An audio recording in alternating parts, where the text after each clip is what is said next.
Baik, Assalamualaikum warahmatullahi wabarakatuh. Selamat pagi semuanya. Suara saya terdengar kah? Dengar, Bu. Baik, sekali lagi saya ulangi. Assalamualaikum warahmatullahi wabarakatuh. Waalaikumsalam warahmatullahi Wabarakatuh. Baik, selamat pagi semuanya. Sehat? Alhamdulillah, Bu. Baik, Suherman, Selatur Rohmah, Ipon, serta Budianto, Novia, Siti Aini tadi sudah. Sehat semua? Alhamdulillah, Bu. Sehat, Bu. Baik, alhamdulillah. Baik, untuk hari ini atau pagi ini kita akan melanjutkan kegiatan refleksi ketujuh atau refleksi yang terakhir untuk kegiatan modul Nusantara yang ada di Universitas Muhammadiyah Palangkaraya. Jadi silakan jika tidak ada kendala satu dan lain hal untuk mengaktifkan videonya karena hari ini atau pagi ini narasumber kita untuk kegiatan refleksi yang ketujuh sudah berhadir yaitu Bapak Aryadi MH. Selamat pagi Pak Aryadi. pagi Bapak Tul. Baik, sehat Pak ya? Alhamdulillah. Sampai gimana Bu? Sehat, alhamdulillah Pak. Baik, narasumber kita yaitu Pak Aryadi. Beliau adalah salah satu dosen di program studi Ahwal Al-Syaksiyah, yaitu Hukum Keluarga Islam yang ada di Fakultas Agama Islam di Universitas Muhammadiyah Palangkaraya. Beliau S1-nya adalah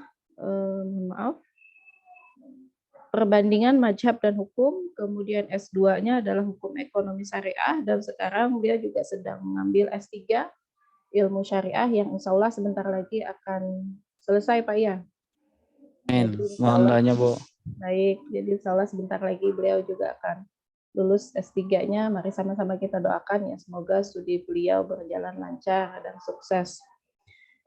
Baik, tanpa berpanjang lebar lagi, hari ini beliau akan menyampaikan materi pada kegiatan kita modul refleksi ketujuh, yaitu mengenai prinsip-prinsip dari masyarakat adat suku Dayak ya, terutama salah satunya dalam hal pengelolaan lingkungan hidup yang ada di Kalimantan Tengah. Baik, tanpa memperpanjang waktu, saya persilahkan Pak Riyadi untuk memulai pemaparan materinya. Terima kasih.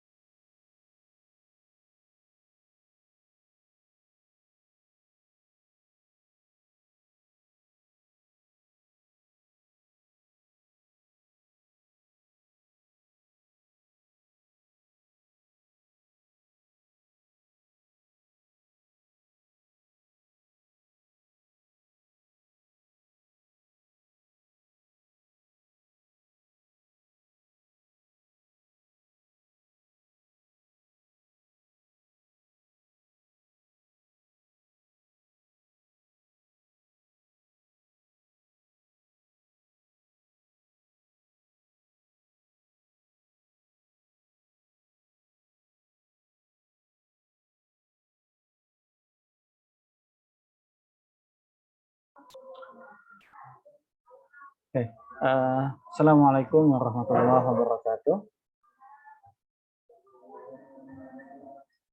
Halo, suara saya jelas?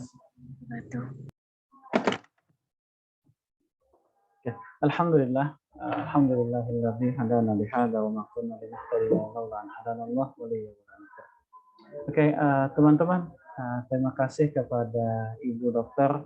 Fathul Jannah telah meminta saya untuk refleksi yang ketujuh atau yang terakhir ya teman-teman. Saya mohon maaf karena saya mesti tempat duduknya menggantikan Bu Fathul Jannah ya. Dan ada satu dan lain hal mesti saya tidak bisa menggunakan laptop saya karena ada kendala. Oke, teman-teman bisa nyalakan videonya jika tidak berhalangan.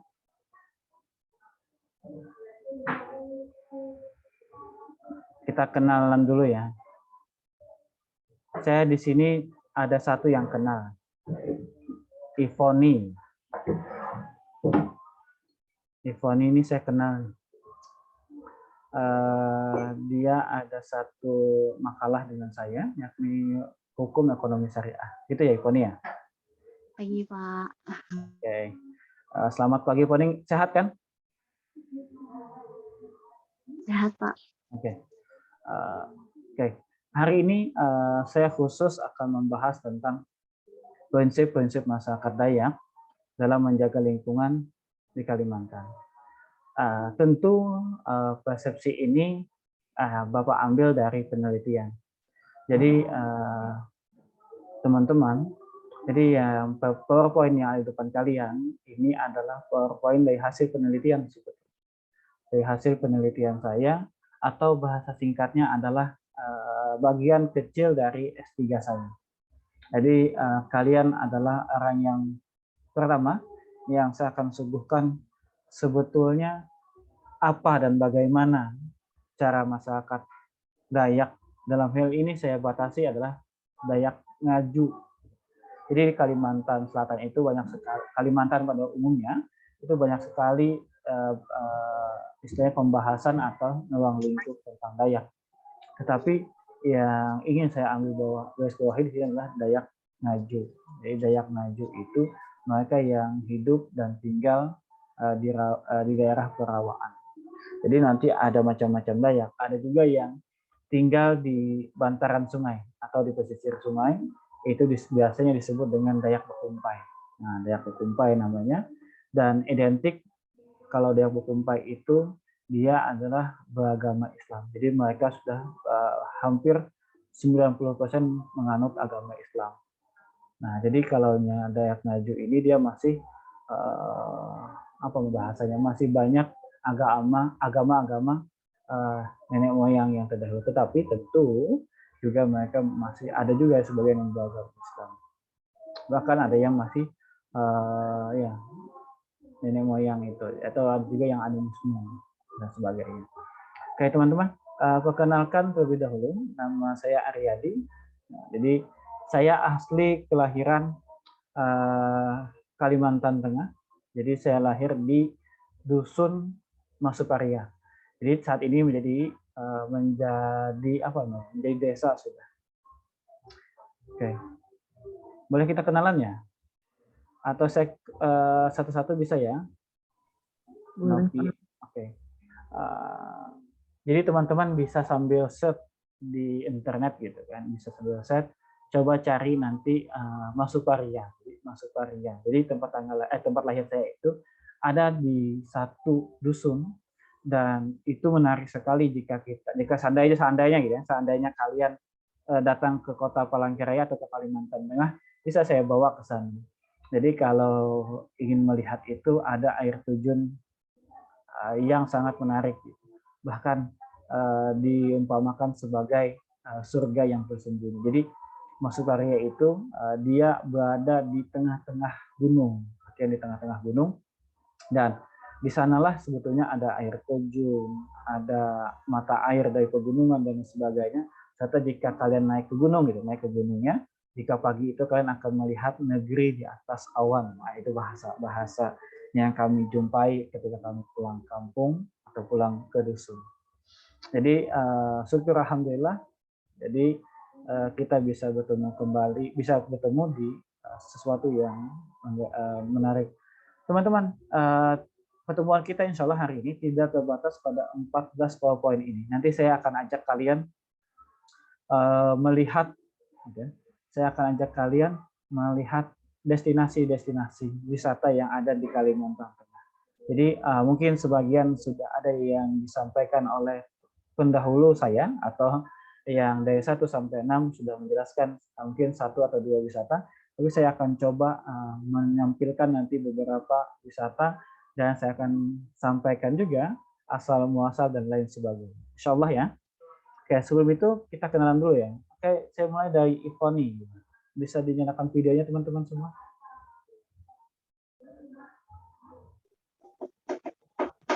Baik, Pak. Perkenalkan, nama saya Ivon. Saya dari Universitas Jakarta, Pak, Unsurya. Oke, Saya anak semester 5, ambil prodi ilmu hukum. oke, siap. Semangat ya, Ipon ya.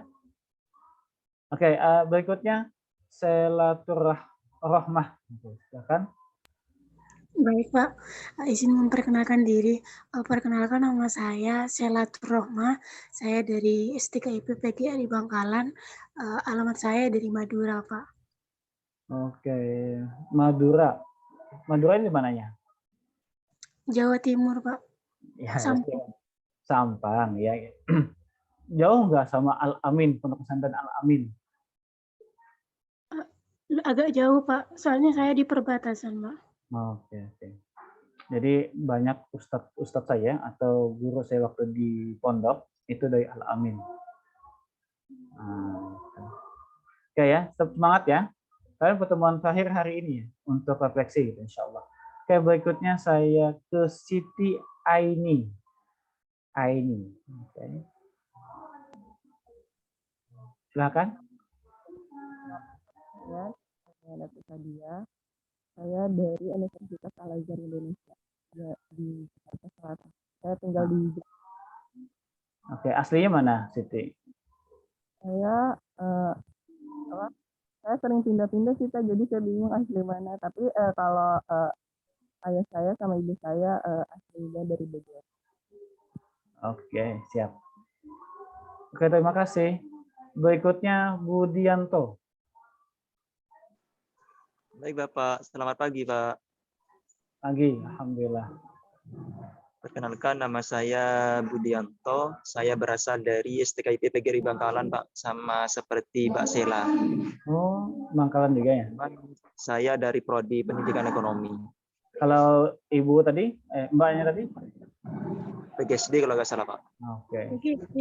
Tapi Ya. sebelumnya saya minta maaf Bapak, karena mungkin tidak maksimal mengikuti kegiatan hari ini. Sekarang saya lagi ngospek adik maba Bapak. Wah, Masya Mahasiswa Allah. baru. Iya, siap. Saya kalau ingat Budi ini, ingat saya dulu. Ospek jurusan tapi Pak. Ya, bedanya kita di rambut. Gitu. Ya, Oke, Pak. siap Budi. Berikutnya saya ke Suherman. Baik Pak, perkenalkan ya Pak, nama saya Suherman, saya dari Adira Jasa Reswara Sajaya, Bandung Pak. Saya semester 3 Pak, Asli Bandung? jurusan Ilmu Komunikasi. Iya, siap. Iya Pak, dari Bandung. Oke. Saya kira dari Joshua gitu. Kalau Joshua Suherman kan dari Surabaya. Oke, berikutnya ada Novia Herawati. Iya, Pak. Ya, selamat pagi. Assalamualaikum warahmatullahi wabarakatuh. Waalaikumsalam. Saya Novia Herawati, bisa dipanggil Novi. Saya semester 5, Prodi Ilmu Komunikasi, kuliahnya di Untak Surabaya, Pak. Untak Surabaya. Oke. Apakah ada yang lain?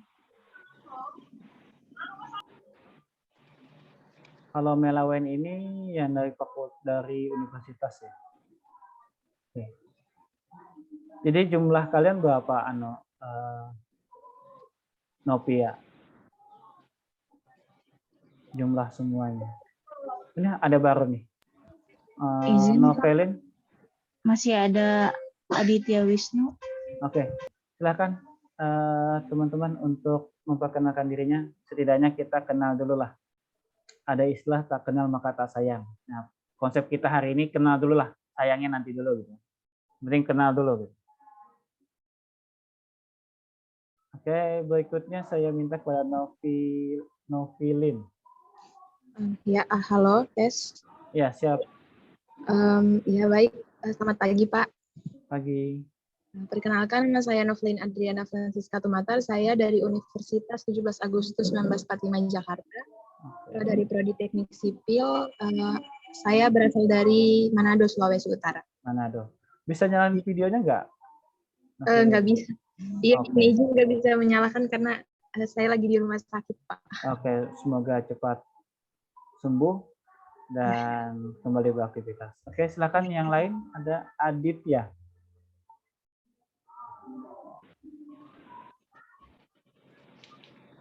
Ya, Pak. Pagi, Pak. Pagi. Wah, mantap nih. Saya senang nih. Perkenalkan, nama saya Aditya Wisnu Yuga Saputra. Saya berasal dari Stimik Widya Pratama Pekalongan. Saya prodi Teknik Informatika. Asalnya dari Pekalongan juga, Pak. Ya, semester berapa, Adit? Semester 5, Pak. 5, oke. Jangan lama-lama kuliahnya ya. Iya, Pak. Oke, siap. Saya doakan semua biar cepat selesai. Ya, saya dulu S1-nya saya 3,5 tahun. Dan saya masuk 2010 melalui program beasiswa bidik misi. Jadi saya angkatan pertama bidik misi yang hari ini diganti jadi KIP gitu ya, Ditya. Yang hari ini diganti jadi KIP. Jadi 2010 itu era Pak SBY gitu. Dan saya melanjutkan S2-nya itu melalui beasiswa Basnas. Alhamdulillah itu selesai 1 tahun 6 bulan. Dan saya sedang S3. Nah ini S3-nya agak sedikit lambat gitu. Saya sudah semester 9 belum selesai. Mohon doanya mudah-mudahan di semester 10 bisa terbuka insya Allah. Oke, teman-teman, menarik kalau kita ingin berbicara tentang local wisdom gitu ya. Tentu masing-masing kita, masing-masing wilayah kita tentu mempunyai kearifan lokal tersendiri. Dan itu menjadikan potensi kuat untuk kita berbicara baik tingkat nasional maupun internasional. Jadi pada tahun 2019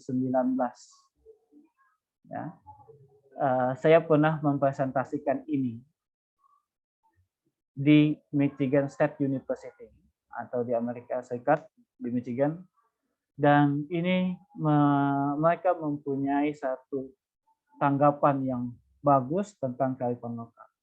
Jadi saya senang menulis sebetulnya. Jadi banyak tulisan-tulisan yang hari ini diakui oleh internasional. Jadi teman-teman gitu ya, yang hobi nulis atau nanti yang ingin melanjutkan S2 atau apapun, ketika ingin menulis, tulislah salah satu yang lagi kuat hari ini adalah berbicara tentang local wisdom. Jadi ketika kalian misalnya di informatika, di apapun jurusan kalian, bisa kalian angkat tentang hal-hal yang berbau lokal. Dan ini menjadi satu yang kuat ciri khas kalian. Ini saran saya jika kalian ingin menulis. Atau kalau kalian ingin bisa nggak di sini dibuka? Melihat tulisan saya ada di Google Scholar. Jadi dosen itu, kalian akan bisa melihat dosen itu dengan cara citasi. Atau misalnya Google Scholar, tulis namanya, dan akan ketemu nanti dia menulis di mana saja. Biasanya dosen itu tidak jauh dari Google Scholar. Jadi laporan-laporan dosen itu bisa dilihat. Nah, salah satu yang paling menarik itu adalah kutipan. Jadi ketika tulisan kita dikutip oleh seseorang, itu sangat menarik dan sangat membahagiakan.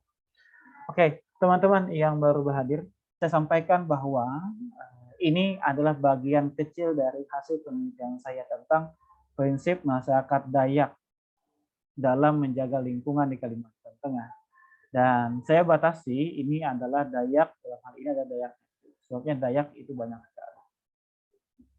Jadi kalau kita ingin melihat history, kenapa dia Dayak? Gitu. Jadi Dayak itu sebetulnya berasal dari sebutan yang diberikan oleh Hindia Belanda. Jadi dulu Hindia Belanda memberikan sebenarnya di Kalimantan itu Kalimantan secara umum atau Borneo itu banyak suku-suku yang mendiami Kalimantan Tengah. Tetapi pemerintahan Hindia Belanda dulu supaya mudah lalu dipanggillah Dayak. Sehingga Dayaknya ini melekat sampai hari ini. Lalu ditambahilah atau disematkanlah Dayak yang ciri khas mereka masing-masing. Misal kalau ada yang di pinggir sungai atau di daerah aliran sungai atau das, ini biasanya disebut dengan Dayak Bekumpai. Jadi mereka Dayak Bekumpai. Nah, sementara yang hidup di rawa-rawa dan lain sebagainya ini bisa disebut dengan Dayak Ngaju. Nah, jadi Dayak Ngaju ini yang akan menjadi pembahasan kita pada pertemuan kali ini. Oke, teman-teman. Gimana nextnya? Di tempat kalian sudah pindah belum? Slide saya. Sudah, Pak. Sudah, Pak. Sudah. Ini tentu hal yang tidak kita inginkan, hal yang tidak ingin terjadi ketika kita ingin berbicara tentang eksploitasi hutan, illegal logging, dan polusi udara. Ya, tentu kita akan berbicara tentang hutan secara khusus. Kenapa hutan? Jadi, kenapa hutan? Tentu hutan adalah saat ini yang saya bisa tampilkan dengan kalian yang sangat menarik, di Kalimantan Barat, Kalimantan Selatan, Kalimantan Timur dan Utara, serta Kalimantan Tengah. Jadi ini ada data yang saya kumpulkan pada tahun 2019 tentang angka deforestasi. Oke, teman-teman, ini sangat menarik dan menyesek sebetulnya di hati kita. Kalau kita ingin lihat gitu kan, banyak sekali hutan-hutan yang dieksploitasi, baik itu dari segi pertambangan, ya. Ini ada yang hutan primer, sekunder, dan tanaman. Jadi hutan primer ini saya contohkan seperti kayu ulin, gitu ya. Nah ini contohnya kayu ulin, kalau yang khas Kalimantan itu kayu ulin dan lain sebagainya. Atau yang kayu-kayu kalau kita nanti saya sampaikan di slide berikutnya. Ada yang kayu itu saya sendiri belum bisa sampai untuk memeluknya, teman-teman. Jadi saking terjaganya di Kalimantan Tengah, ya saya tidak menutup mata bahwa Kalimantan Tengah pun juga tentu ada eksploitasi, tetapi angkanya tidak sekuat atau selaju Kalimantan yang lain. Ini teman-teman ya. Nah, tentu kita bisa lihat gitu dari hutan primer saja ini banyak sekali. Saya tidak bicara masalah di Jawa dan lain sebagainya, tapi saya ingin perbandingkan dengan Kalimantan saja. Jadi ketika hutan primer ini sudah tergadai dan lain sebagainya, mau kemana kita? Sementara Kalimantan ini adalah paru-parunya dunia. Kalimantan sebetulnya kata teman-teman saya di S3, kalau kita ingin bikin satu senjata yang luar biasa, melebihi nuklir gitu. Ini guyonan saja, tapi saya pikirkan benar. Kalau kita ingin bikin senjata yang luar biasa dan bahkan mematikan seluruh dunia, bukan nuklir sebetulnya. Tinggal bakar atau kita bahasa sederhananya kita bakar hutan Kalimantan. Siapa yang mati, semua akan mati. Ketika oksigen tidak ada dan lain sebagainya gitu.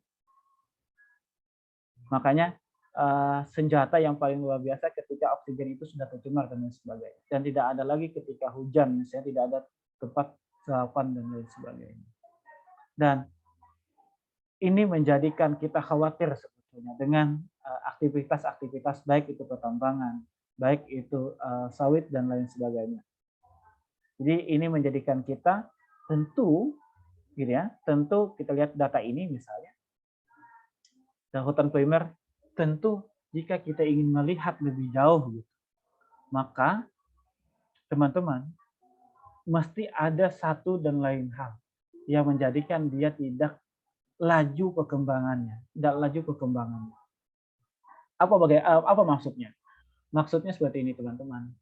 Jika kita ingin berbicara tentang keberlanjutan hidup, maka ada sistem, ada prinsip, ada kaedah yang itu menjadikan semua patuh. Coba kita seperti ini. Saya tidak tahu di tempat kalian tradisinya bagaimana. Kalau di Kalimantan Tengah misalnya, membawa anak orang atau membawa contoh sederhana misalnya Suherman misalnya mengajak jalan Novia lewat pada jam 9 malam, itu nanti akan kena jipen atau kena hukum atau kena sanksi. Kenapa? Itu telah melanggar moral. di kampung saya itu masalah, gitu ya. Bagi seseorang yang belum, bagi kedua orang yang belum melaksanakan pernikahan dan sebagainya. Tapi di kampung lain itu sah-sah saja dan biasa-biasa saja, gitu ya. Dan inilah sebetulnya norma sebetulnya yang antara satu wilayah dengan satu yang lain itu berbeda. Boleh jadi di tempat lain itu biasa, tapi di sebagian masyarakat itu berbeda, gitu ya. Jadi kalau teman-teman di prodi hukum biasanya itu tahu tentang norma hukum. Nah, norma hukum inilah sebetulnya berlaku di kita semua. Nah, termasuk di masyarakat adat Dayak Ngaju. Nah, ini teman-teman data yang bisa kita sajikan. Jadi kita ingin melihat dari segi data primer, sekunder, dan tanaman. Oke, lanjut kita. Inilah sebetulnya yang bahasa sederhana, inilah mereka yang menjaga hutan, menjaga hutan. Jadi hutan itu ada istilah nanti pupung pahewan. Saya belum bisa sampaikan di sini karena ini hasil penelitian saya dan mau dipresentasikan mohon doanya Januari, soal tertutup. Ini ada konsepsi hutan dalam hukum masyarakat adat Dayak Ngaju. Jadi konsep hutan dalam hukum lokal mengandung falsafah hidup bahwa segala jenis makhluk hidup dalam hutan, baik yang berupa tumbuh-tumbuhan, binatang, bahkan makhluk gaib, masing-masing memiliki fungsi dan peranan tersendiri yang secara bersinergi menjaga keaturan, kebaikan, dan keseimbangan alam. Jadi mereka memahami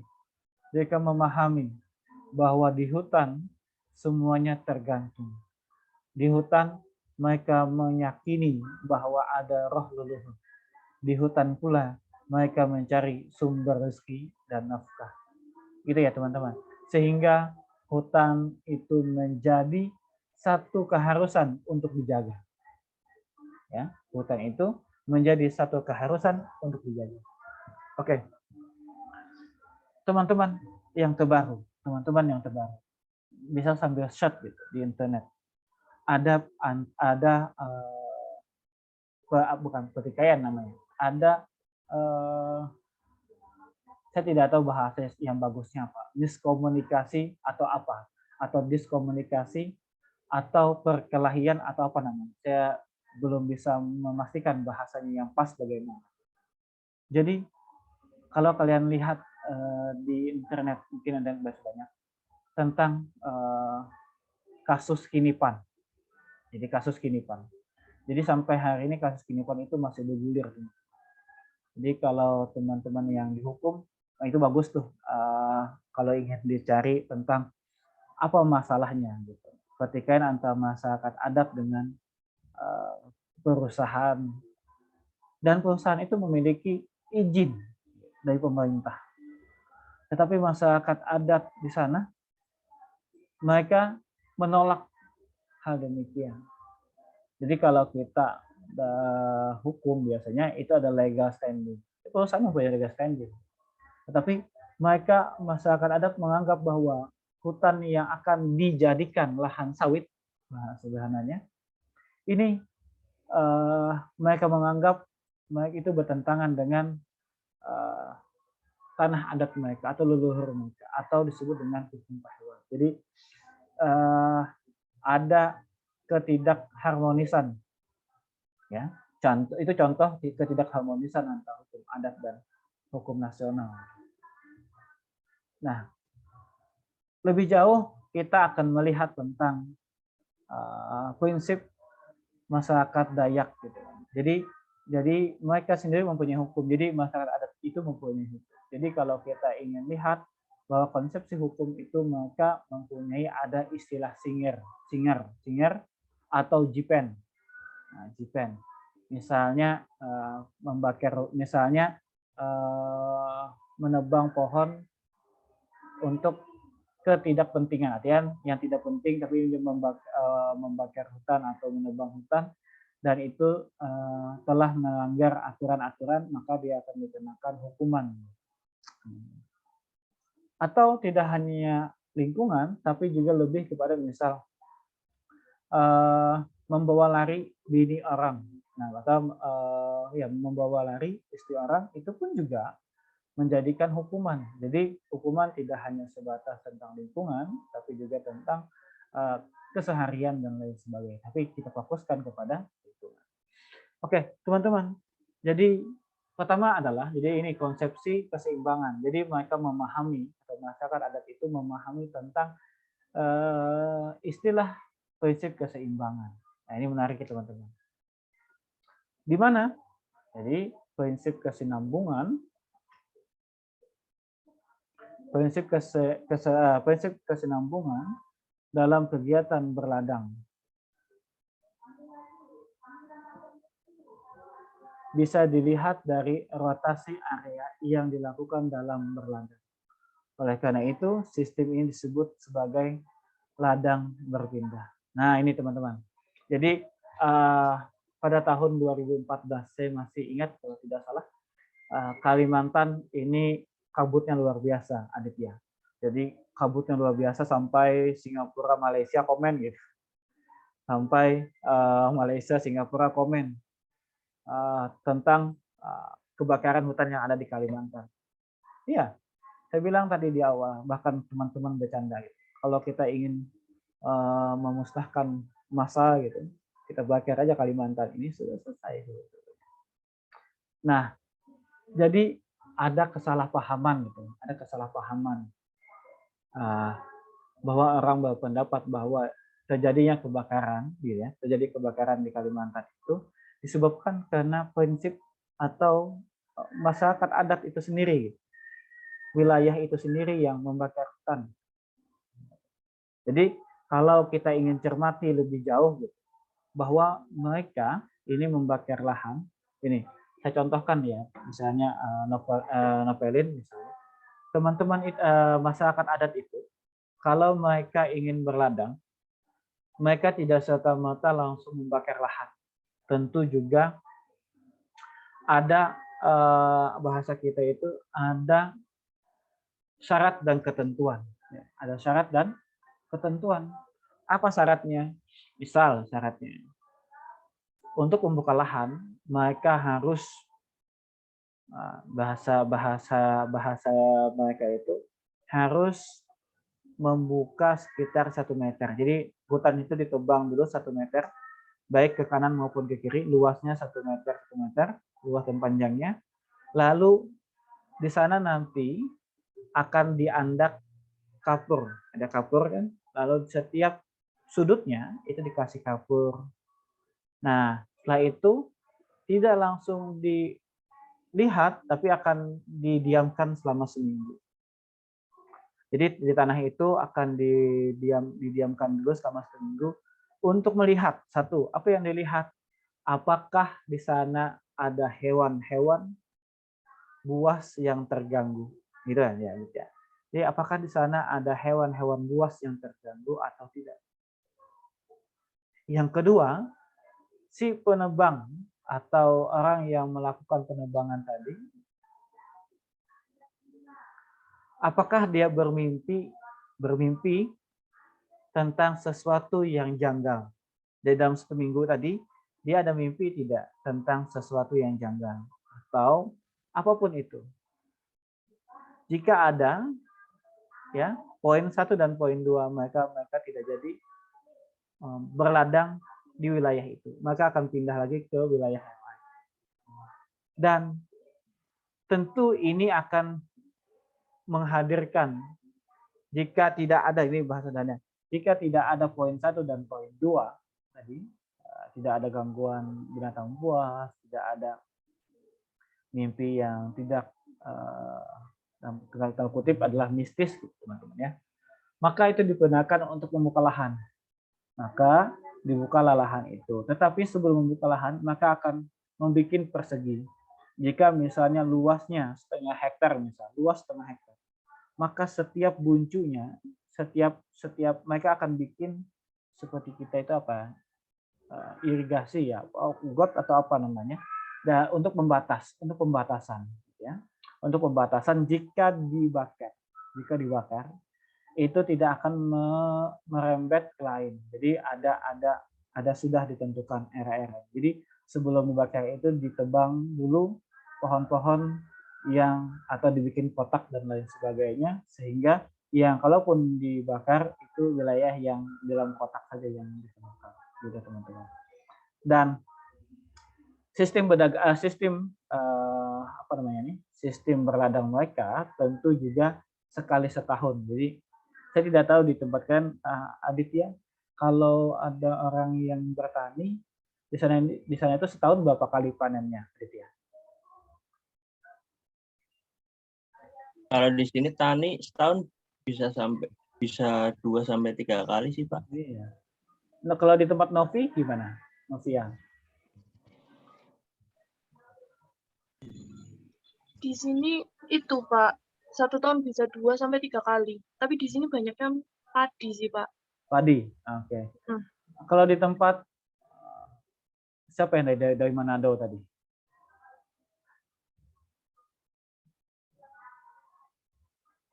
Kalau dari Selaturahmah sama atau gimana? Sama, Pak. Ya, tetapi di sini yang unik, jadi saya sampaikan di Kalimantan Tengah ini bukan rata-rata sih, 95% mereka sekali setahun panennya, Aditya. Jadi sistem 1 kali setahun. Ada yang 2 kali setahun itu juga karena tanahnya tidak Aditya dan teman-teman. Tanahnya bisanya sekali setahun. Jadi ini yang saya sampaikan yang digambar ini adalah istilahnya menugal. Jadi saya nggak tahu istilahnya di tempat kalian apa, tapi di sini istilahnya menugal. Menugal ini adalah memasukkan bibit padi ke dalam tanah. Setelah dimasukkan bibit padi ke dalam tanah lewat alat atau kayu yang ditumbuhkan, lalu nanti ditutupi dengan tanah sedikit ditutup dan itu dibiarkan dan dirawatnya cuma agar tidak ada rumput yang lain untuk tumbuh di sekitar. Jadi selama setahun, nah itulah sebetulnya dalam artian bukan durasinya setahun ya, tetapi adalah masa panennya itu sekali setahun. Jadi boleh jadi nanti mereka ini bertanam misalnya di bulan Desember, nanti panennya di bulan Maret. Tapi setelah itu tidak ada lagi istilah bertanam lagi gitu. Jadi tanah di Kalimantan ini biasanya adalah sekali setahun. Dan masyarakat adat seperti ini ya, mereka menggunakan siklus 6 sampai 7 tahunan. Gitu ya.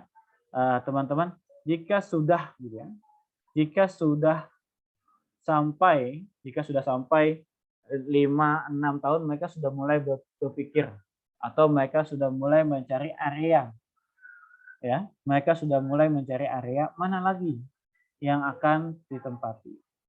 Nah, ini yang menarik teman-teman.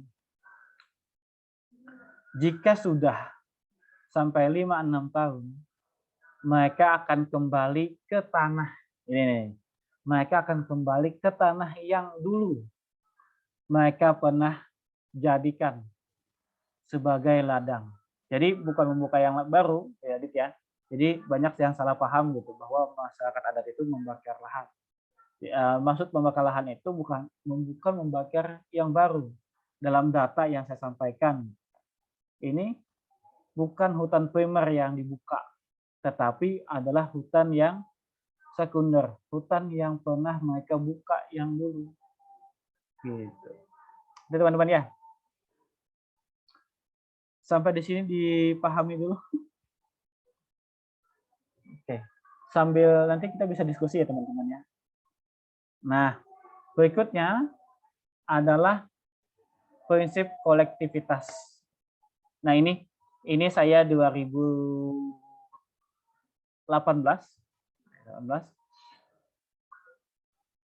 Oke. Cara untuk mengerjakan kegiatan berladang itu tentu tidak dilakukan sendiri, tetapi dengan cara gotong royong. Nah, seperti yang gambar di atas tadi, bahwa mereka itu sebetulnya bukan bukan satu keluarga. Artian misalnya ayah, ibu, dan anak. Tetapi mereka itu melakukannya melalui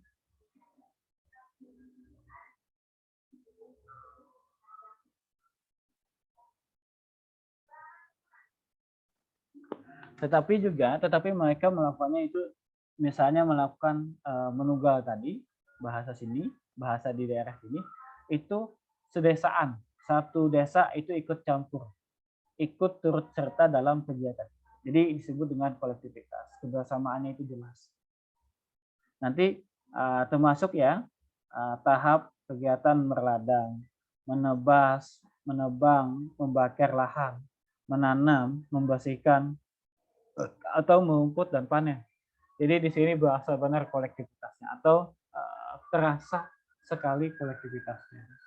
Nah ini teman-teman foto yang ada di samping ini adalah ketika saya berjalan mengitari satu hutan adat, satu wilayah hutan adat.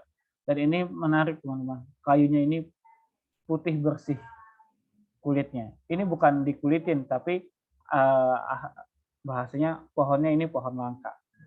Jadi ada kuning, ada putih, ada merah. Seperti ini. Nah ini kalau dijual lumayan, bukan lumayan lagi sih, bikin kaya gitu. Nah yang ketiga adalah prinsip keanekaragaman. Nah ini jelas kelihatan nggak kalian yang gambar ini? Jadi gambar ini saya ambil ketika saya ke sana dan hutannya masih asri, jadi hutan primer.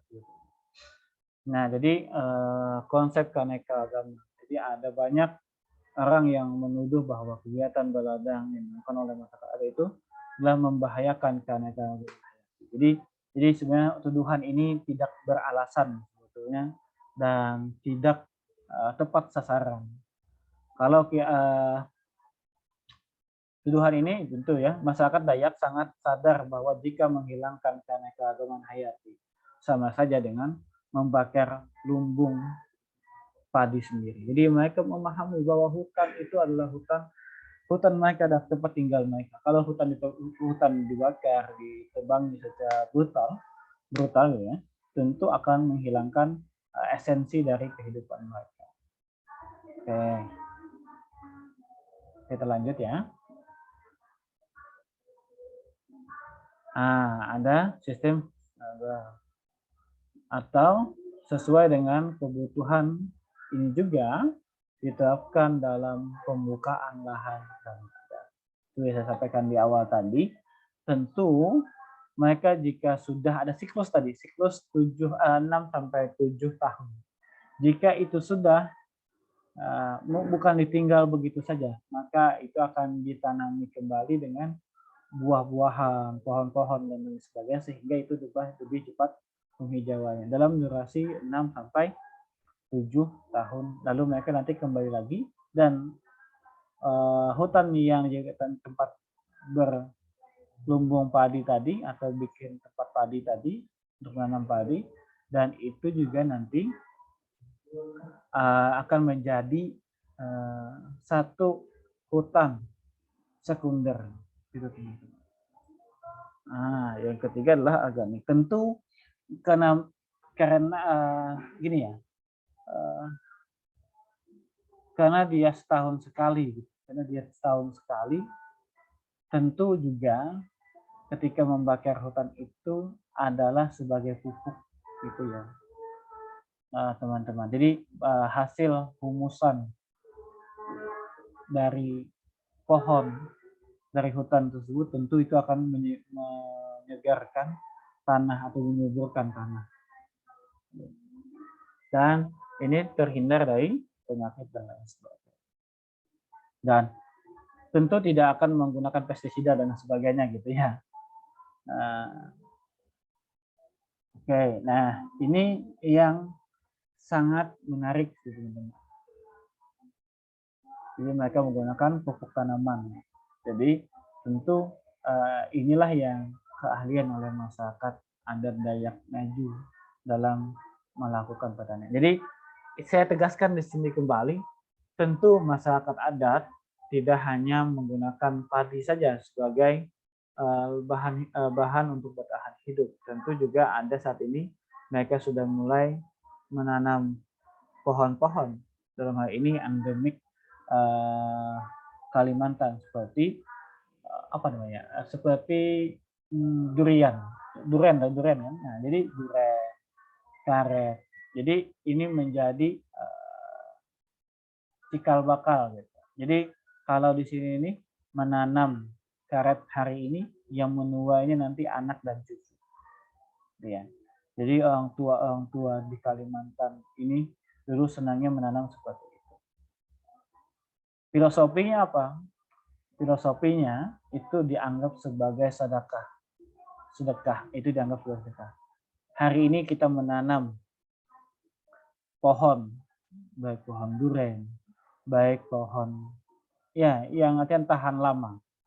Dan di situ tempat filosofi mereka, di situ ada binatang yang ikut makan, baik burung ataupun binatang yang lainnya, dan dinikmati oleh anak cucu, maka itu menjadi sedekah untuk di masa yang akan datang. Di masa yang akan datang itu bisa mempunyai dua persepsi, baik untuk masa tua atau untuk di akhirat. Jadi tergantung keyakinan dan pemahaman. Dan prinsip yang ke-6. Nah, ini yang paling menarik, teman-teman. Prinsip ritualitas. Masyarakat Dayak sangat religius. Jadi masyarakat Dayak ini sangat religius. Religius tentu saya sebutkan religius bukan berarti satu agama, teman-teman. Tentu mereka mempunyai pemahaman dan kepercayaan masing-masing. Dan kita tidak bisa mendikte kepercayaan agama seseorang, gitu, atau apalagi kelompok. Jadi kalau konsep Islam gitu kan, ada istilah lakum dinukum waliyadin. Agama kalian, agamaku, agamaku. Ya, ketika kita berbicara agama, tentu kita berbicara tentang keyakinan. Dan keyakinan itu dalam Islam bahkan haruslah dikuatkan. Nah, jadi masyarakat adat ini mempunyai aneka ritualitas dalam kehidupan sehari-hari mereka, termasuk dalam hal berladang. Semua dapat dari awal sampai pasca panen. Jadi dari awal pun, gitu kan, saya sebutkan di awal tadi, mereka itu membuka lahan, gitu kan, lalu mereka biarkan selama seminggu. Jika mereka menemukan mimpi-mimpi, baik itu ditemui roh nenek moyang atau ditemui oleh ular dan lain sebagainya, mereka tidak akan meneruskan untuk berladang tersebut. Nah, tapi jika itu tidak ada dalam seminggu, misalnya seminggu itu tidak ada mimpi roh nenek moyang dan sebagainya, atau A, B, C, D sampai Z, maka itu dipersilahkan. Nah, ini bentuk keyakinan, gitu, bentuk keyakinan dari mereka. Sampai nanti panen itu pun juga nanti ada apa bahasanya, kayak kita kalau bahasa kami Banjarmasin, kami di Kalsel itu Banjar itu bahasa lamatan. Tahu nggak bahasa ini lamatan? Apa tempat kalian, Adi Novi? Aruh ya? Apa bahasanya di tempat kalian? Adit atau Novi yang bisa jelaskan apa? Kalau yang di tempat kami itu ada istilah selamatan. Ada istilahnya kalau ini itu potong tumpeng dan sebagainya gitu. Ada nggak tempat kalian misalnya seperti itu? Atau ada kepercayaan yang lain, misalnya kalau di daerah laut itu memberikan sesajen, bahasanya sesajen. Nah, ini bentuk animisme kepercayaan mereka. Nah, jadi salah satunya, kalau tentu ini ada di hutan atau di rawa, mereka akan meletakkan di tempat-tempat yang menurut mereka ini ada roh nenek moyang. Ada nggak tempat kalian seperti itu juga? Ada, Pak.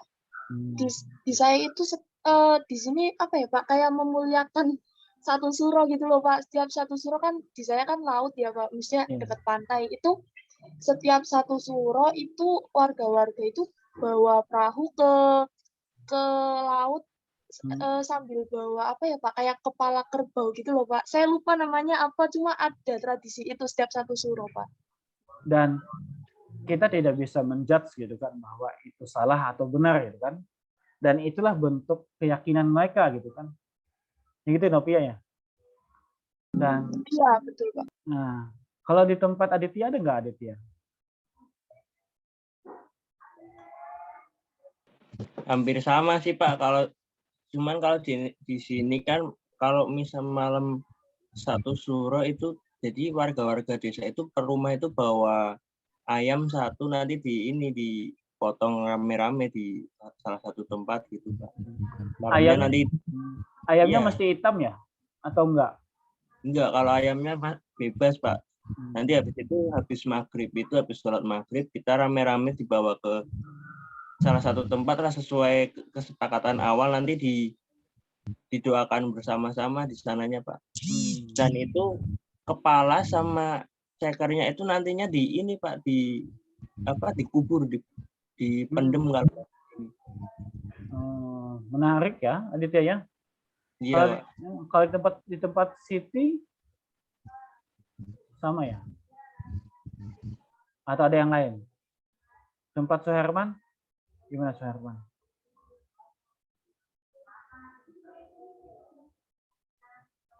Hampir sama sih Pak. Maaf Pak. Hampir sama sih. Ya. Cuman kalau di daerah di sekitar saya ini memang sudah kota agak sulit untuk menemukan hal-hal tersebut gitu Pak. Sudah. Iya betul. Jadi ranahnya sudah ke kota ya, Suherman ya. Jadi agak susah kita menemukan hal-hal seperti ini. Jadi inilah sebetulnya lokal di setiap wilayah itu mempunyai lokal. Jadi ini teman-teman, saya kasih sedikit bocoran. Ini kan yang samping saya ini ada sandung. Jadi sandung ada. Jadi ini bisa kelihatan nggak di tempat kalian? Sandung adalah salah satu bangunan sakral dari agama Hindu Kaharian atau suku Dayak. Sandung merupakan tempat penyimpanan tulang belulang leluhur atau orang yang sudah meninggal di dalam agama Kaharian. Jadi teman-teman, jadi sandung ini misalnya ini ada isinya adalah tulang belulang.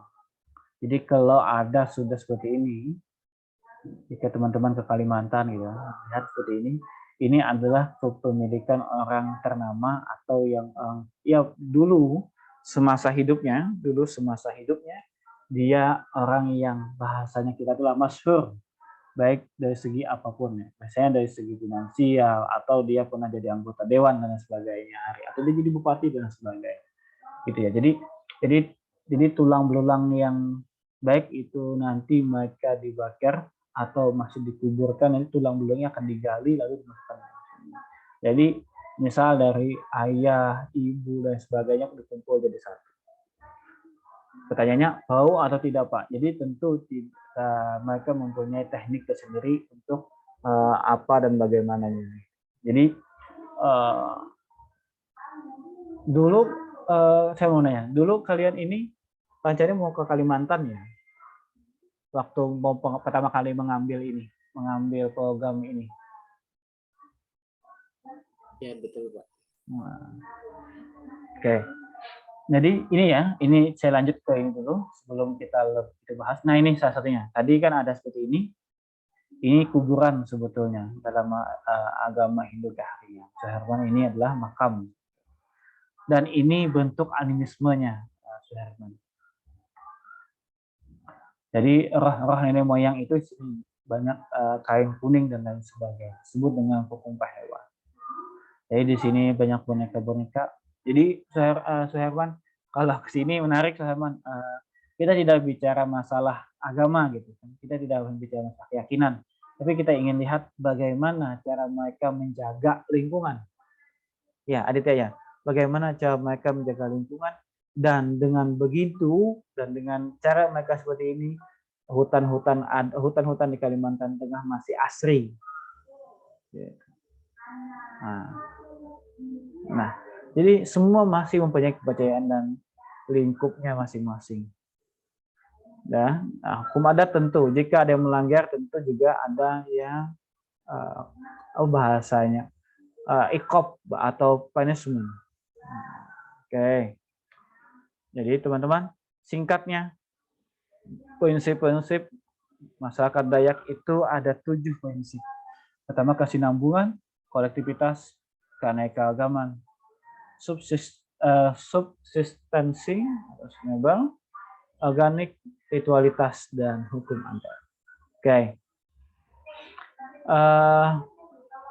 Ini kita coba pindah ke slide berikutnya, teman-teman ya. Oke, saya coba. Ini agak menarik. Jadi, nah ini.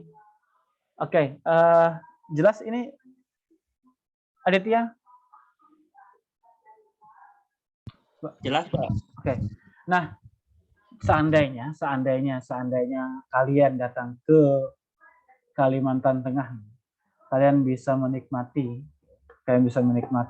wisata-wisata. Tentu wisata ini tidak lepas dari bagaimana bagusnya, bagaimana arifnya masyarakat pedalaman, salah satunya menjaga lingkungan. Tidak akan mungkin ada hutan yang asri, tidak ada danau yang tercemar kalau bukan karena campur tangan masyarakat adat itu sendiri yang mengelolanya. Di samping itu tentu pemerintah memberikan dukungan yang signifikan. Nah, ini teman-teman. Jadi tadi adalah bagian yang prinsipal. Nah, tapi di sini saya ingin mengajak kalian misalnya, saya tidak tahu apakah ini pernah dijelaskan oleh pemapar yang terdahulu atau tidak. Jadi ibu kota Palangkaraya itu mempunyai rumah adat. Jadi teman-teman mempunyai rumah adat. Jadi rumah adat ini, okay. Jadi ini kalau ingin datanya misalnya, Kalimantan itu 3,6 kali lipat dari luas kota Jakarta. Dibayangkan gitu kan luasnya. Jadi dibangun pada tahun 1957. Awalnya direncanakan oleh Presiden Insinyur Soekarno sebagai ibu kota Indonesia. Jadi di masa yang akan datang. Jadi ya, kalau kita ingin berbicara sejarah gitu. Jadi di sini teman-teman ada namanya Tugu Soekarno atau Pasak yang bahasanya yang diletakkan oleh Pak Soekarno. Jadi beliau berpendapat bahwa seharusnya Indonesia mempunyai ibu kota di sentral. Jadi di mana sentral itu? Yakni ada di Kalimantan.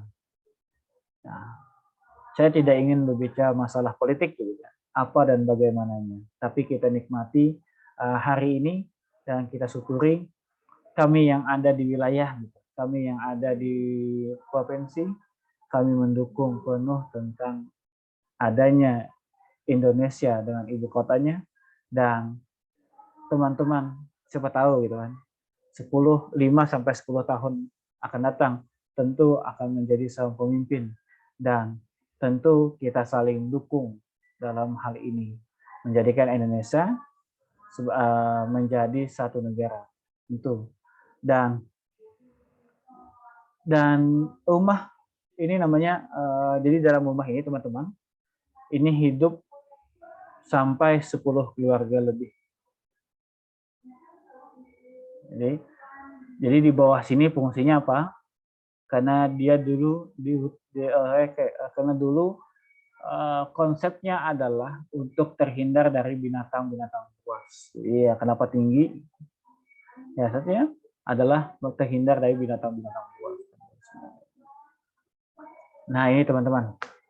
Jadi kalau Bahan Pian ini, jika kalian datang ke Kalimantan, khususnya Kalimantan Tengah, maka tidak afdol jika tidak bertamasya ke jembatan Kahayan.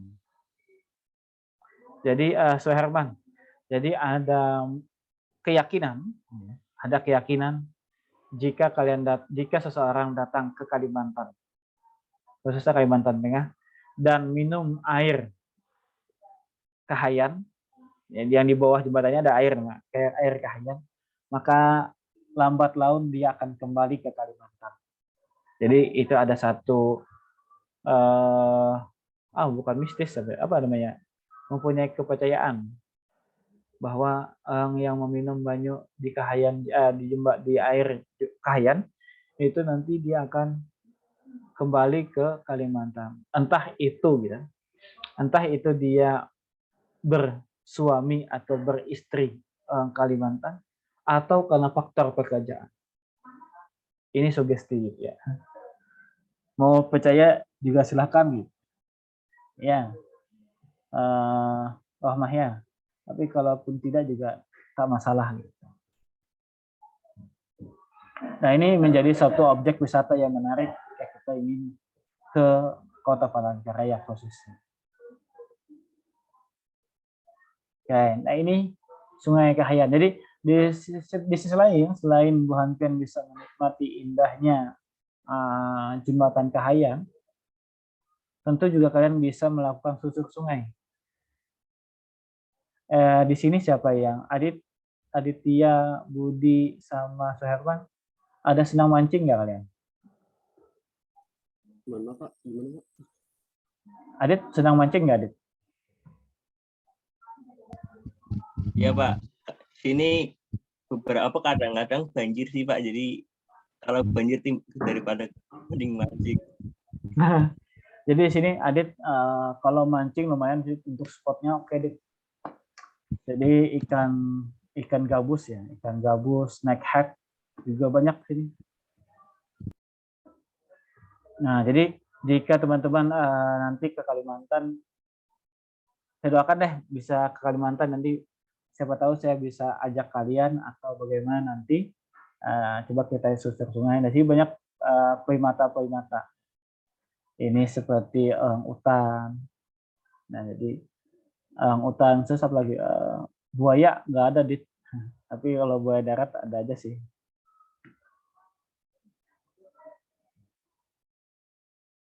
Nah, oke. Orang-utan banyak yang lain. Jadi ketika ada kapal seperti ini, nanti kita akan duduk santai, nanti kita akan menikmati indahnya hutan berpadukan dengan Sungai Kahayan. Jadi saya sendiri biasanya kalau ikut ini excited back to alam.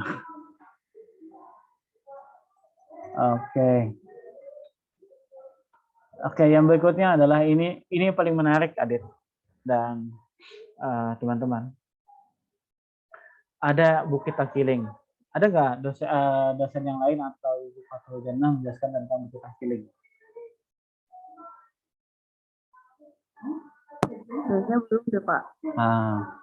Jadi saya akan selayang pandang aja ya, Siti ya. Jadi Bukit Tangkiling ini mempunyai magis yang luar biasa atau mempunyai animisme yang kuat sebetulnya di kalangan masyarakat Dayak Ngaju atau Kaharingan, agama Kaharingan. Ya, dia bukit. Jadi ingat ya, dia bukit bukan gunung. Jadi dia bukit dan dia bukan gunung. Jadi jangan salah paham, bedanya gunung dan bukit itu ada perbedaannya. Kalau bukit dia tidak terlalu tinggi. Dan ini tempat orang berziarah. Kalau bahasanya apa? Banyak, kalau ziarah itu berarti kaitannya dengan animisme ya, gitu ya, Siti ya. Kaitannya dengan keyakinan dan kepercayaan, gitu kan. Nah, jadi ada di sini ada Bukit Doa Kermat, bahasanya adalah bukit untuk orang berdoa. bukit untuk masyarakat Dayak yang berziarah dan lain sebagainya. Dan serta pura Kaharingan. Jadi di sini pun juga ada pura agama Kaharingan. Dan ada pula pura Sari Paseban, yang berdiri harmonis berdampingan. Jadi di dalam bukit ini pun juga banyak pura-pura atau ya semacam candi lah. Dan tentu dihiasi dengan indahnya, tingginya pepohonan-pepohonan. Jadi ini tidak jauh nih, sekitar saya bilang berapa?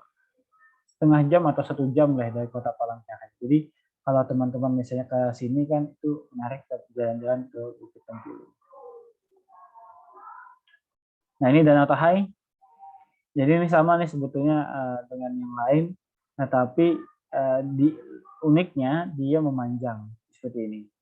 Ini nanti belok lagi dan lumayan panjang. Dan ini menjadi satu destinasi yang menarik jika saya membawa, biasanya saya membawa teman-teman yang dari luar kota atau dari luar provinsi, saya akan biasanya jalan-jalan ke sini.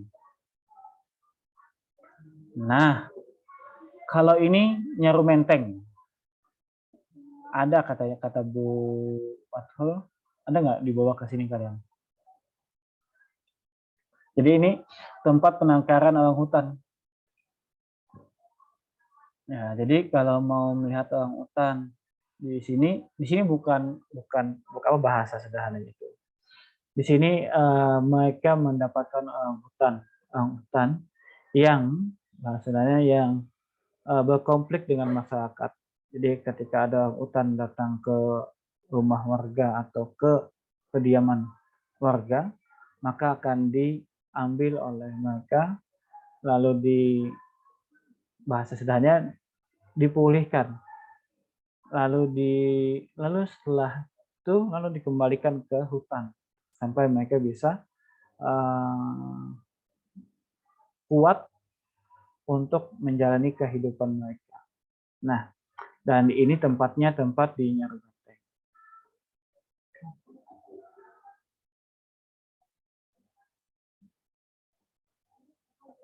Nah, ini menarik juga di Taman Nasional Subangau. Jadi Taman Subangau ini dia mempunyai floranya saja yang saya catat ya, 808 flora jenis flora. Jadi sementara jenis burung pun juga 182 jenis burung. Banyak ya. Ular banyak nih. Jadi kalau anak ular banyak juga Siti Ainia. Iya, Pak. Nah, ini tidak jauh dari rumah saya nih. Jadi kalau mau main-main di sini bisa. Jadi bagi yang teman-teman yang hobi mancing, termasuk Jahok Mancing Mania dan kemarin itu, di sini banyak spot-spotnya. Sayangnya saya tidak menggunakan laptop saya gitu. Kalau laptop saya bisa tampilkan video-video teman-teman yang mancing di sini.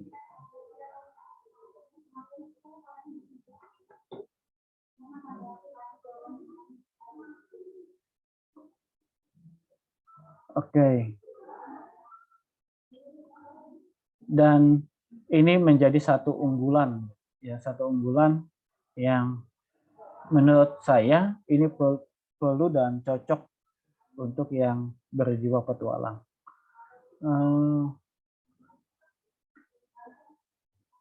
Innova senang nggak berpetualang Innova?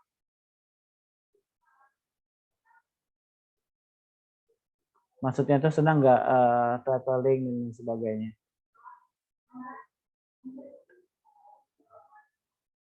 Innova saya bilang. Ivoni. Kalau saya lebih suka ke pantai gitu sih. Pantai. Dibanding pegunungan. Oke. Kalau Aditya? Kalau saya ke ini Pak, pokoknya yang hening-hening lah. Entah itu pantai, entah itu gunung. Ini hening sekali ya Nodit ya. Oke. Kalaunya Siti? Siti Saya ini? ke gunung suka, ke pantai juga suka, Pak. Pokoknya ngikut aja gitu ya? Iya, kita jalan. Iya, saya menyayangkan sih sebetulnya kenapa kalian tidak, ya bahasanya tidak jadi ke Kalimantan. Dan pokoknya ini sangat menarik gitu. Kalau Suhaimi gimana Suhaimi?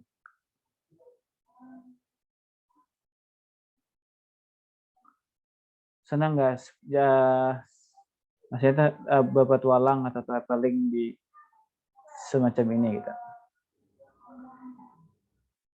Ini siapa nih? Teresia. Halo Teresia. Halo Pak. Oke, kamu dari mana Teresia? Apa Pak? Dari mana kamu asalnya? Dari Surabaya, Jawa Timur. Kampusnya? 17 Agustus, Pak. Oke. Berarti sama sama siapa? 17 Agustus. Ada yang sama nggak di sini 17 Agustus? Kalau prodinya prodi apa kamu, Teresia? Administrasi negara. Atna ya.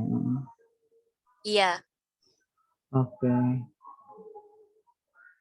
Nah, kalau di tempat Teresia yang Taman Nasional ada nggak di Surabaya ya? Surabaya. Kurang tahu Pak. Saya taunya kalau main tuh biasanya ke daerah Malang. Soalnya itu kan kayak alam dan dingin gitu loh Pak. Jadi enak. Iya. Malang Batu ya? Iya, sekitar situ. Oh iya. Oke, kalau tempat di Budi gimana Budi?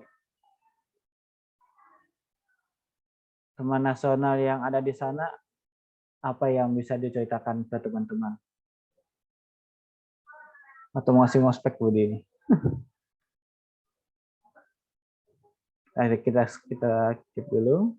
Oke, kalau silaturahmah gimana? Di tempat kamu yang gini deh, kalau Bapak ke tempat kamu, apa yang mesti Bapak kunjungin? Nah, gini deh. Jadi pertanyaan sama untuk semua ya.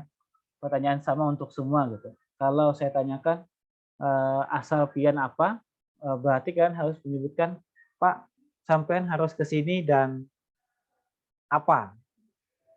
Apa alasan kalian mesti saya harus ke situ gitu. Saya mulai dari siapa nih? Oke, saya mulai dari Siti aja deh. Saya mulai dari Siti. Iya Pak. Kalau di sini di Jakarta lumayan banyak sih, kayak misalnya bisa ke Ragunan gitu. Tapi mungkin di Ragunan hewannya juga udah mulai kayak sedikit sih Pak, karena ini maksudnya nggak sebanyak dulu gitu. Terus ada juga kalau mau ke Taman Nasional tuh, bukan Taman Nasional sih, mungkin ini ada Taman Mini, terus ada hutan mangrove juga di Jakarta Utara. Terus bisa ke Monas, terus ke Kota Tua. Itu sih Pak. Menarik ya, Jakarta nggak ada matinya gitu. Oke, lanjut ke Aditya.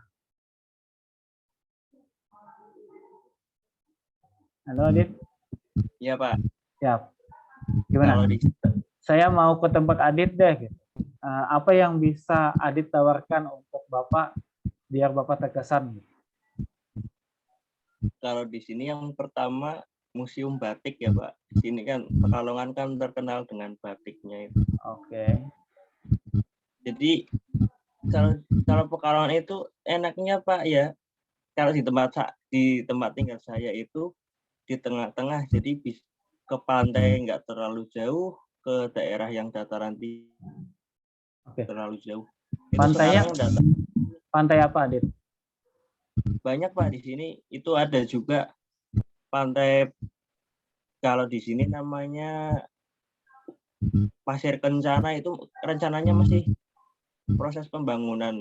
Katanya itu mau dibangun kayak objek wisata kayak waterpark itu sih Pak. Oh, itu berarti masih virgin, Bah. Masih perawan ya atau gimana? Iya, masih belum jadi, itu masih proses sekitar 40%-an. Jadi kalau awal 2022 masih bisa ya? Mungkin itu pertengahan jadi, Pak. Nah, Soalnya masih pertengahan 22 ya? Iya. Bisa. Kalau di dataran tingginya itu ada namanya daerah Petung Kriono, itu sekarang juga udah mulai dibikin tempat-tempat wisata kayak misal Curug. Iya, Curug.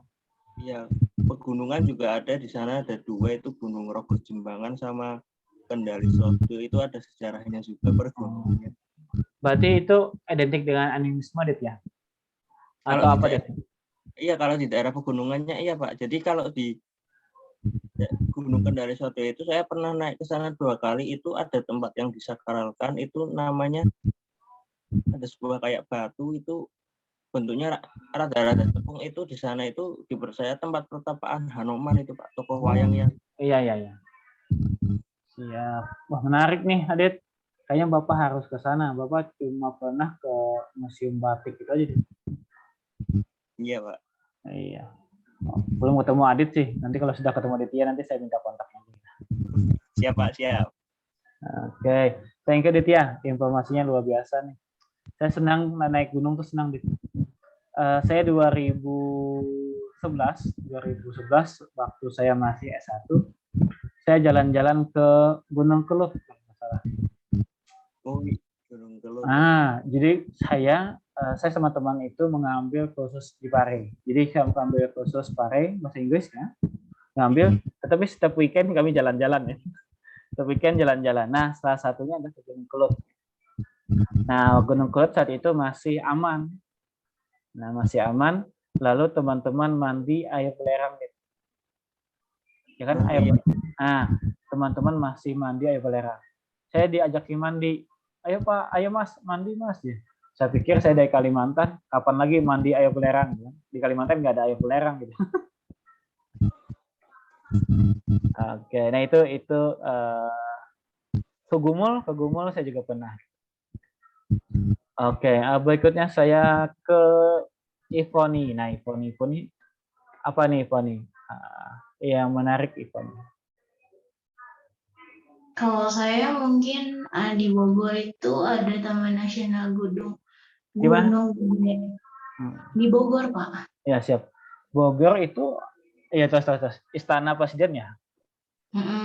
Istana Presiden. Terus di situ dekat situ ada Taman Topi.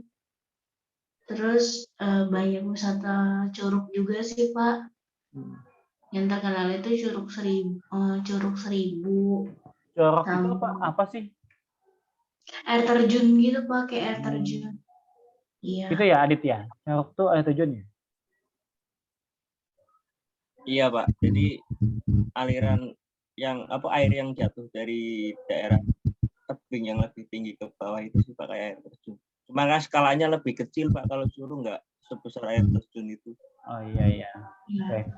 Teruskan nih, Poni. Terus Taman Nasional Gunung Gede,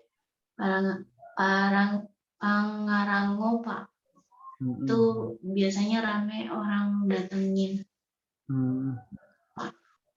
Bapak 2019 sebelum COVID ya? Ke Bogor, cuma ke Istana Presiden. Saya bilang, apa sih, apa lagi gitu kan? Iya, Pak. Saya nggak tahu kan bisa ke Curug juga gitu kan. Sama ada Taman Wisata Gunung Pancar sih, Pak. Itu apanya yang menariknya? Dia di situ biasanya ini sih Pak, kayak semacam hutan gitu juga sih Pak. Iya. Buat camping biasanya. Siap. Menarik sih lah, Bogor lumayan sih. Apalagi dingin-dingin kan. Iya Pak. Kota hujan ya? Iya Pak. Emang hujan terus lah itu? Iya Pak, bisa tuh dari pagi mungkin 2 hari seharian hujan terus Apalagi ini udah masuk Berber, September, Oktober, November. Iya betul. Sering banget jadi. Tapi itulah bagus Bogor gitu kan. Karena sering hujan itu pemerintahnya sudah antisipasi sebaik mungkin gitu ya. Sehingga kami yang di Kalimantan gitu, kami yang jarang istilahnya kena banjir pas ketika hujan seharian lalu banjir aja gitu. Sebenarnya antisipasi itu belum kuat gitu. Nah, apalagi teman-teman yang maaf bahasanya yang langganan dalam artian langganan hujan, mereka sudah siap sedia terlebih dahulu. Nah, itu sebetulnya yang harus kami belajar sebetulnya di Kalimantan Tengah itu bagaimana pengelolaan skala kotanya gitu. Gitu ya, yang saya ambil manfaat, ambil ilmunya sebetulnya. Jangan sampai kita yang pastinya kami yang di Kalimantan itu terlena. Kan? Tiba-tiba hujan seharian lalu banjir gitu. Kan nggak unik, nggak ramai juga gitu. Oke, terima kasih Ivoni. Nanti bisalah nanti kita. Oke, Aditya sudah. Oke, silaturahmah. Kalau di Madura sih Pak, banyakan pantai gitu Pak. Ya, oke. Bahkan ada pantai, terus kayak langsung ada hutannya gitu Pak. Itu hutannya khusus monyet-monyet gitu Pak. Itu mangrove bukan? Iya Pak, sih kayak gitu kira-kira. Itu pantai apa namanya? Hutan Keranepa, terus itu kayak ada pantainya gitu Pak. Gini, kalau Bapak dari Surabaya, Bapak langsung ke mana? Kenapa Pak? Kalau saya dari Kalimantan ke Surabaya. Setelah itu? Saya dari Sampang Pak. Ya, setelah itu saya kemana gitu untuk ke pantai itu? Lewat Suramadu Pak nanti. Oke, ke Madura terus ke Sampang lagi gitu. Itu pantai mangrove-nya itu di Sampang, Pak. Oh, di Sampang. Selain itu di mana lagi? Wisata, gini, saya mau ke Madura, saya harus kemana gitu, supaya yang ada destinasi yang menarik sekali gitu, yang mesti saya ke sana deh gitu. Iya itu Pak, di mangrove itu banyak monyet di sana, terus kayak ada hutannya juga, itu hutan tapi khusus monyet aja Pak, terus ada pantainya juga di sana. Pawang monyet ada juga kan? Nggak monyet semua kan?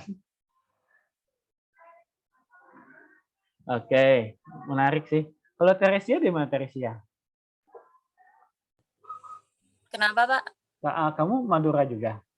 Enggak, Surabaya. Kalau di Surabaya banyak ya?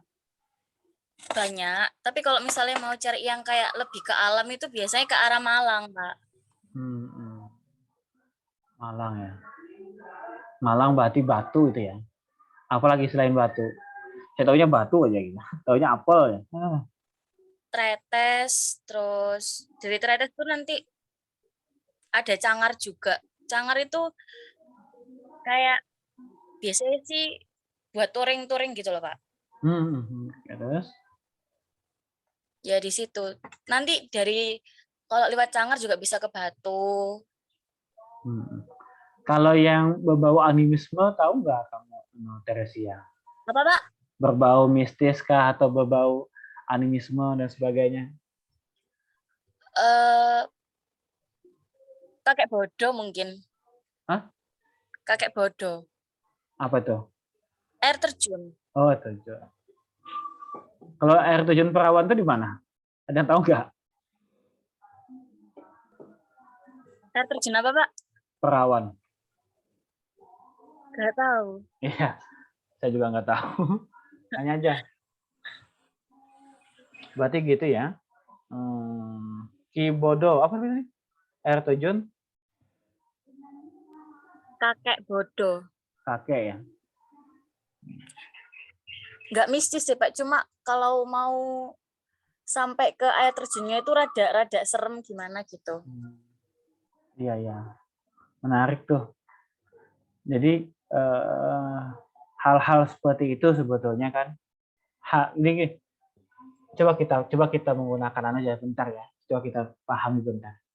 Kalau ada sesuatu yang mistis atau sesuatu yang membuat kita takut, kita pasti jarang ke sana gitu kan.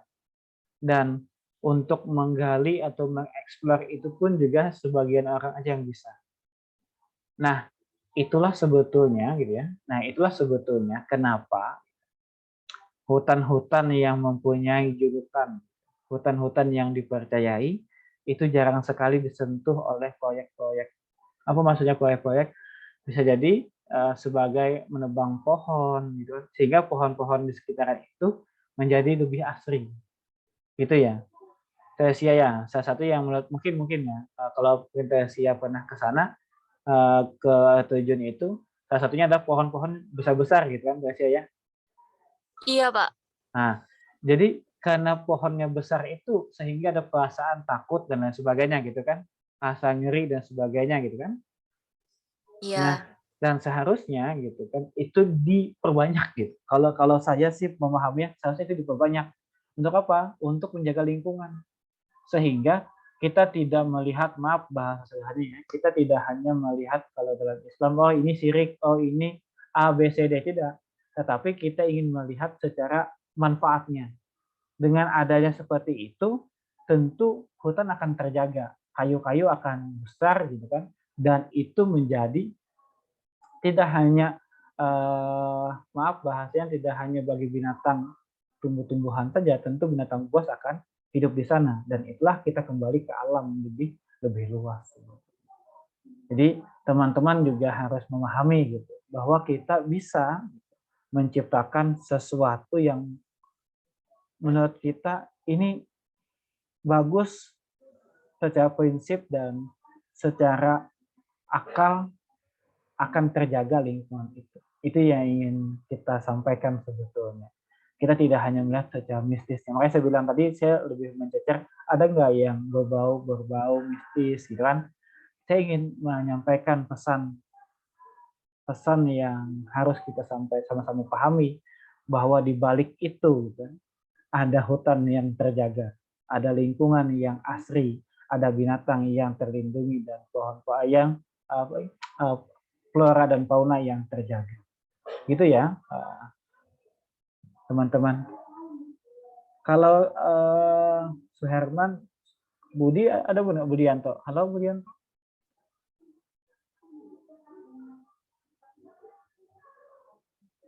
Oke, Budianto kayaknya lagi hikmat sekali gitu.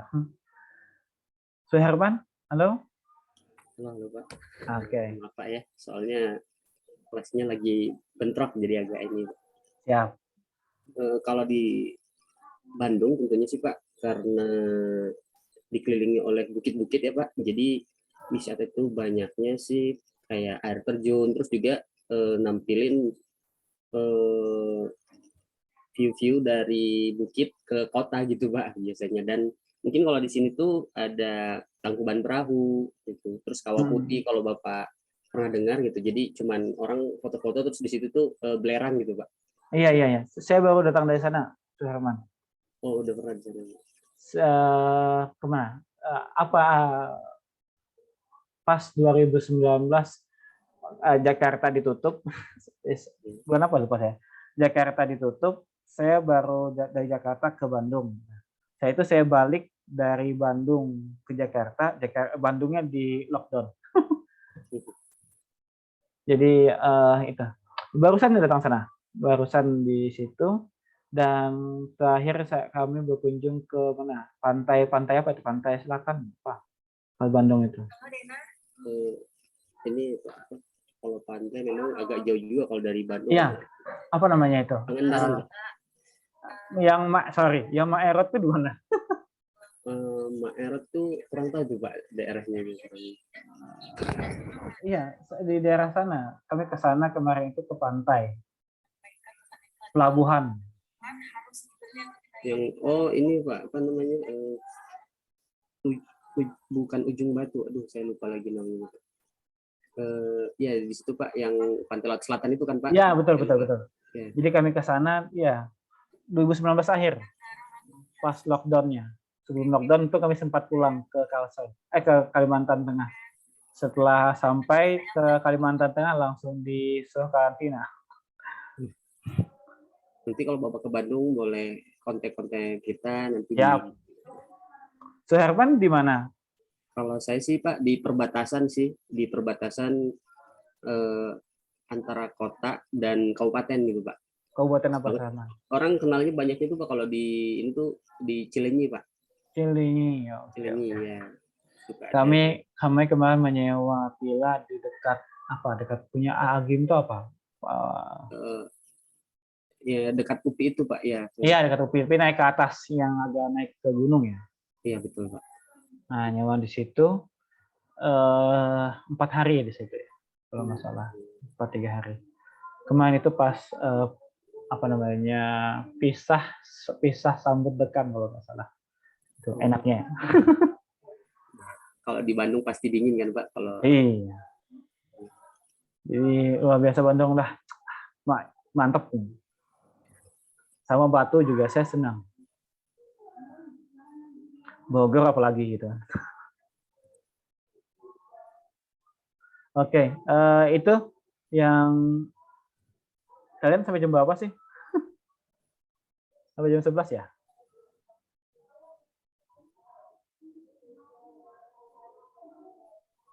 Oke. Ini ke satu lagi ya. Tadi ada penangkaran hutan. Kayak ini ada Taman Subangau dan ini. Nah, ini agak jauh sudah dari Kota Palangkaraya. Namanya Taman Nasional Tanjung Puting. Jadi selain Taman Subangau, ya, ada pula Taman Nasional Tanjung Puting yang merupakan salah satu cagar biosfer yang ditetapkan oleh UNESCO. Jadi lisensinya adalah lisensi UNESCO, teman-teman. Jika kalian mau berkunjung ke Tanjung Puting. Jadi ini beda ya, bekantan dengan orangutan. Jadi ini yang gambar ini adalah gambar bekantan. Kalau bekantan itu hidungnya besar. Nah, kalau orangutan ini nih, dia nggak mempunyai hidung yang besar, tapi dia identik pesek, atau pesek kan? Tapi pesek seperti ini, yang digambar ini. Tapi kalau orangutan itu mancung seperti ini. Nah, jadi kalau monyet beda lagi. Nah. Bapak bukan pakarnya juga sih. Oke, ini dulu. Ada pertanyaan dulu teman-teman untuk saya? Jika saya mampu, insya Allah saya coba kita sharing.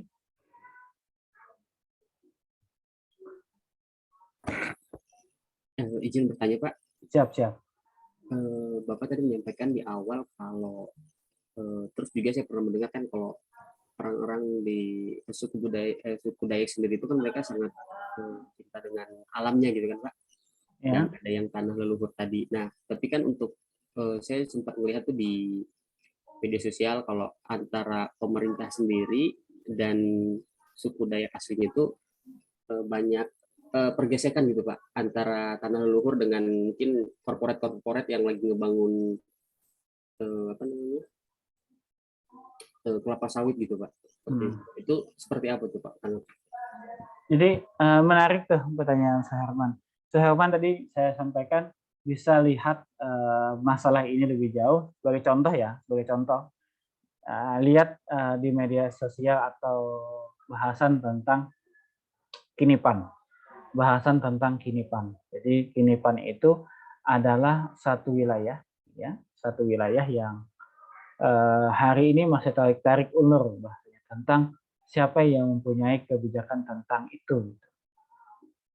Masyarakat adat tidak bisa menyatakan secara legal Evonia karena mereka tidak mempunyai status tanah itu. Mereka tidak mempunyai legal standing. Tetapi mereka mengakui secara turun-temurun, secara adat istiadat, bahwa itu adalah tanah mereka.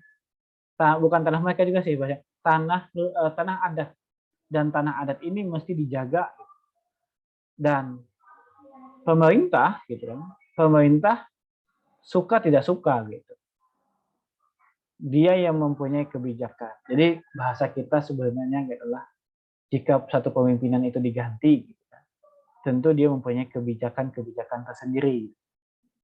Terlepas nanti kebijakannya itu menguntungkan corporate, gitu ya, ataukah menguntungkan masyarakat di sekitar.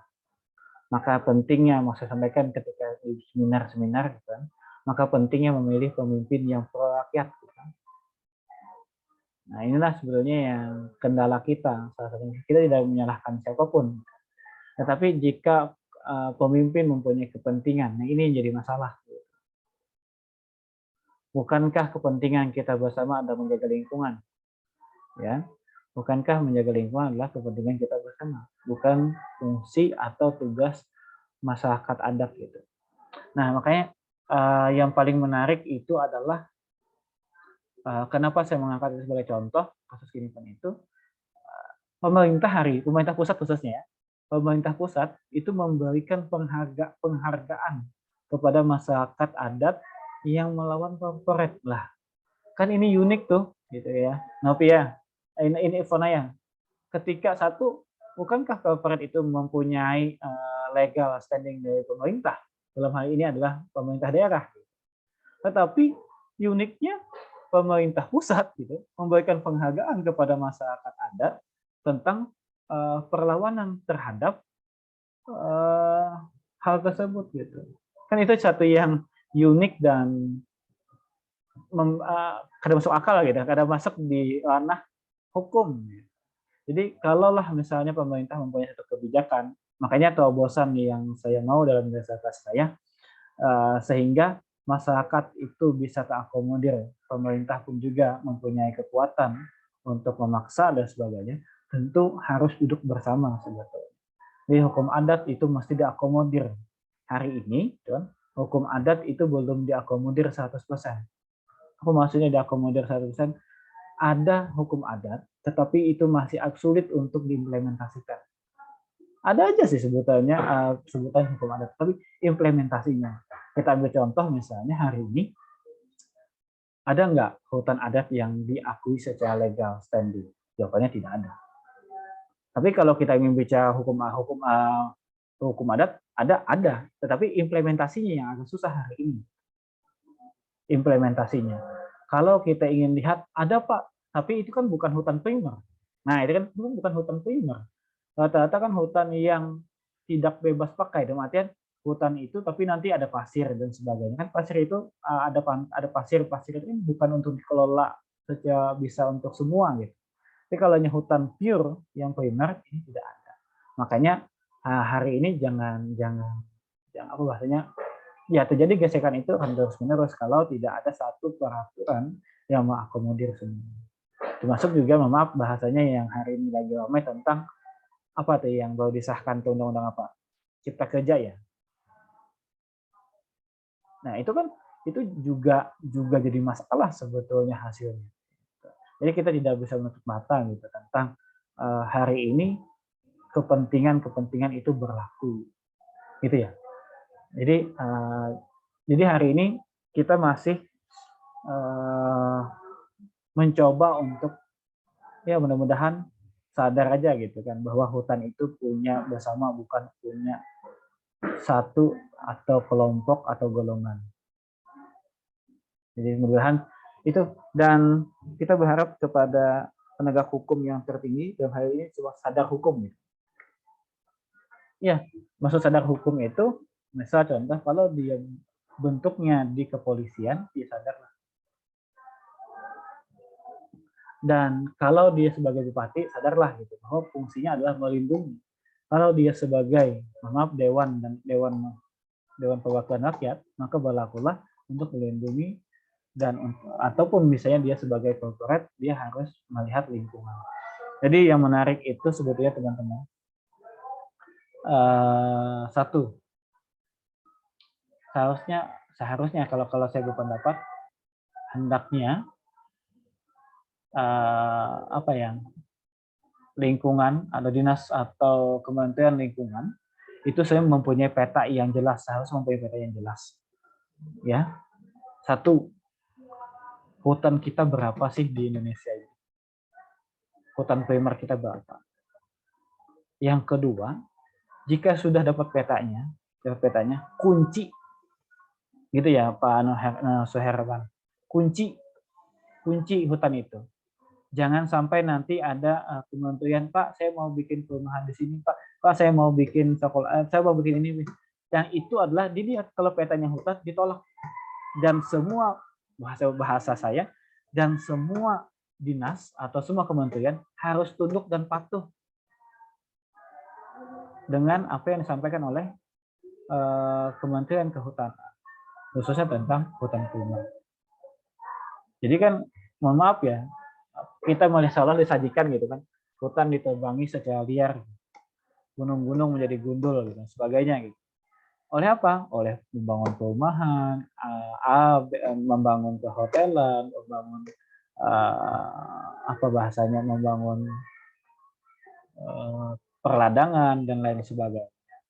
Dan kita masih punya tanah yang lain gitu. Dan itu bukan yang primer, bisa yang sekunder tadi yang kita gunakan maupun yang tersier.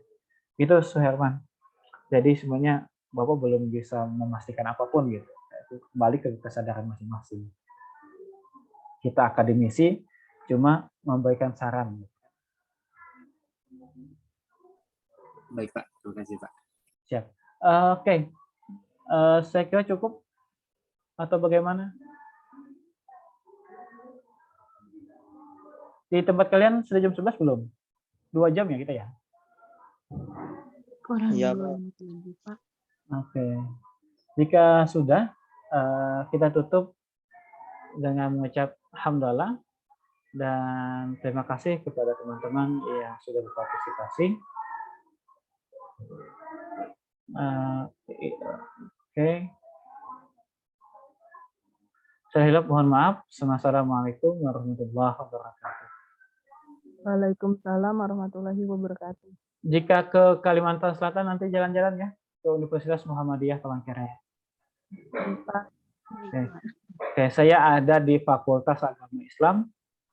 Saya jurusan Hukum Keluarga. Jadi prodinya saya di situ.